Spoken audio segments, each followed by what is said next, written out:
What's up, guys? It's Casey with the 33 race car again. Episode 12 now, and yeah, just figured I'd do an update. Been a few weeks again, done 2 races. So that's where we're at. A little recap from episode 11 to now. 11, we put that motor in and all that. It's been good. Done, our 2 nights from River City and Banks with it, and it's been holding together. So thanks to Blake and for bringing it over, and Dylan, who sold it to us over from Iowa. They helped us out there. It's a good Iron Giant motor for sure. So got that, went to River City. We were going to change our gears right before River City with my third member that had 650s in it. Didn't check what spline it was. Just I thought they were the right spline when they were given to me from our friends, and put them in. Got it all ready. Went to put in the axles, and they did not work. So that sucked. So we had 620 gears going into the smallest track here in Oregon, and it was all right. I mean, that was kind of sucked going into it.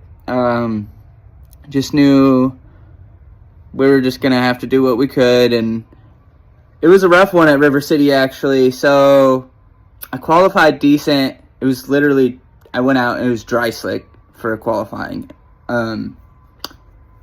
That was crazy, actually. There was no grip there at all.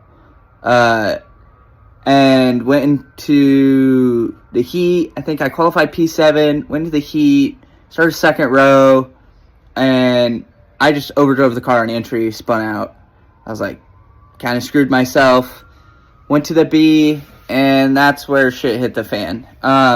Just knew I had to pass a few guys to transfer. I was expecting, just drive the car, keep it in one piece, go home from the B. It wasn't a big deal for us. Salvage what we could. And we actually, we're working on making our way forward in the B. And another guy came in, hit me on entry, and then from left, destroyed my left rear wheel and the whole driver's side of my car, and spun me out, drove through me, used 8 wheels to turn instead of 4, and yeah. So drove through me, spun me in front of the whole field, got tagged by another car in the left front wheel, ripped off my whole left front wheel, destroyed everything, had to replace everything in the left front.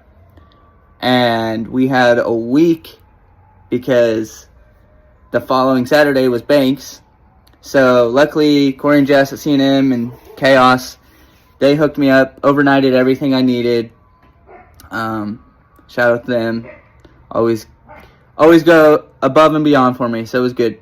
And got the car put all back together, and went to Banks, and Banks was all right, actually. So we went into Banks, qualified P7 or P8 again, actually, and started second row outside in the heat. And then I was kind of good. I actually liked being up top.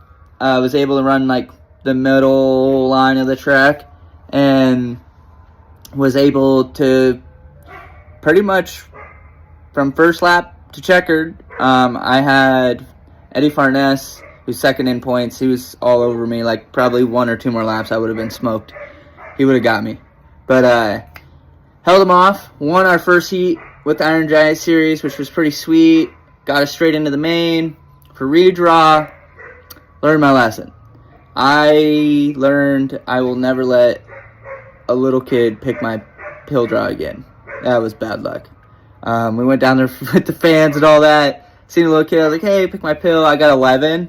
And honestly, I think pill 11 was worse than 12, in my opinion, because it stuck me to the inside, and the track, by then, the only fast spot was mid to top. So I got stuck on the bottom. right off the bat. Got freight trained from the guys up on the top. Fell back. I think at one point I was like 15th. Like, there was only one car behind me. Like, there was only 16 of us in the A. Went from, second to last, making our way forward. Mayhem in front of us. Dudes driving over each other and just avoiding everything. I kind of got stuck on the bottom on a lot of the restarts and wasn't able to move up to the top. And there was times where, like, I probably had a chance to move up, but I didn't necessarily want to close anyone off up into the wall. And I just was trying to play it safe.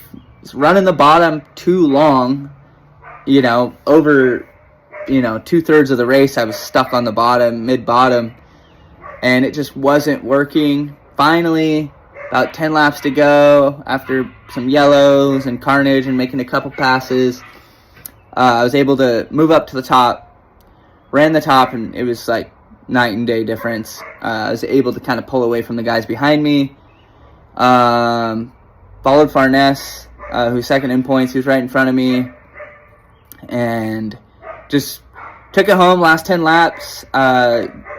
So that was 8th for 8th, which was good. So we went 11th, 15th, all the way back up to 8th, and salvaged what I could there points-wise. And car came home in one piece. So it was pretty good. And other than that, I smoked 2 G60s off the car. Now I got to prep some tires for Cottage Grove here August 2nd. And that is pretty much it. I don't think we're going to change too much on the car or anything. That's it. I think I'm also going to stop siping my right rear tires, because I think they're just wearing a little too fast. And I don't know if it has to do with the siping, but I'm going to try not siping the right rear, and just hopefully it helps. I'm just going through tires pretty fast, which, these cars for Iron Giant, we have a 3,200 pound rule, and like versus mods and actual IMCA guys, you're a little, 300 pounds lighter. And so I'm just, maybe that's what's smoking it, just more weight, smoking G60s off like no tomorrow. I'm going through tires every night, which, is okay. We'll be all right, but I just hate doing stagger over.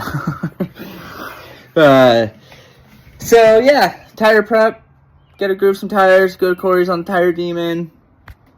Get tires prepped. Go into Cottage Grove. Clean slate. Salvage some more points with the next few races. Trying to get up to 5th. I really want 5th at the end of the season for points. Just trying to keep the ball rolling. Not overdrive the cars. Be in the right places, and just our car's working. I just gotta be smart. So that's where I'm at.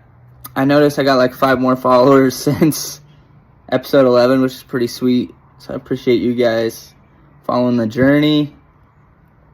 Show you the car since episode 11, all the madness, and got our new nose piece with Wicked Wild Designs headlights. Pretty sweet. But yeah, mangled passenger side of the car. Yeah, I just gotta pound this side back out a little bit. And yeah, Daryl's hanging in tough. There's a long story to Daryl, actually. I can get into that later. Yeah, so what's his name from River City, had to get 2 wheels because he destroyed them. Bent 2 wheels, drove through the whole side of the car. This car was actually perfect on the driver's side.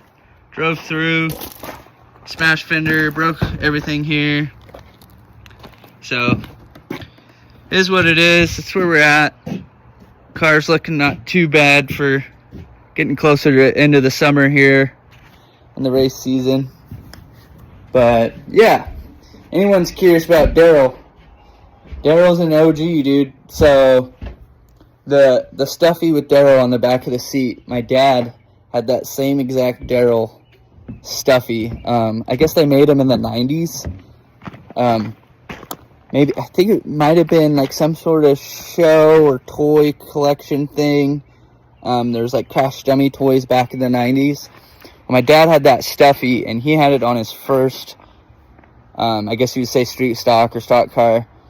And then it made it all the way to a sprint car, and he had it on the back of his seat of the sprint car for like long time. And so when I was building this car in memory of Dad, it clicked in my head one time because I was just a little kid, and I was like, dude, Daryl. So I got on eBay, and I found a Daryl for like $40. And I bought an OG 1993 Daryl Stuffy Crash Dummy, and he's on the back of my seat for Dad. So that's the story to Daryl being in the race car with me. And yeah, so there's all sorts of cool stuff on this car that we've done. That's the in memory logo of Dad. This is my grandpa, so my dad's dad, and his brother, so my dad's uncle, and everyone else. The special thanks to yeah, there's all sorts of cool stuff we've done, and just never really had the time to shout it out. And that's pretty much it. I'll do an update probably after Cottage Grove, maybe, if I have time, and because then we're going back to Medford, and I'm hoping we can be strong there. So, and that's a 2-night event. First night's not points, second night's points. So we got to keep together Friday, and so we can get some good points Saturday night at Medford in middle of August as well. So got a lot ahead of us still before the season finale at Roseburg, which I'm looking forward to, because Roseburg looks like, honestly, I think it looks like it's going to be the funnest track of the year. And yeah, so at the end of the video, last time I tried to add the dirt bike jump from last time I was at Medford when I jumped the infield.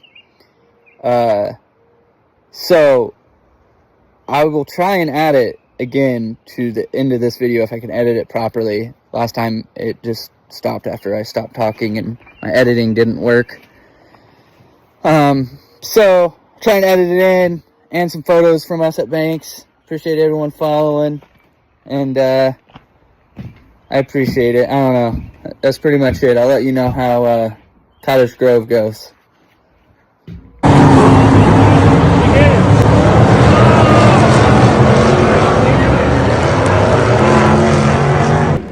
Coming out of turn number 4, your race leader, the 89 of Dakota Goddard, and pulling off the Nick Berryhill move, going up and over the dirt bike jump there.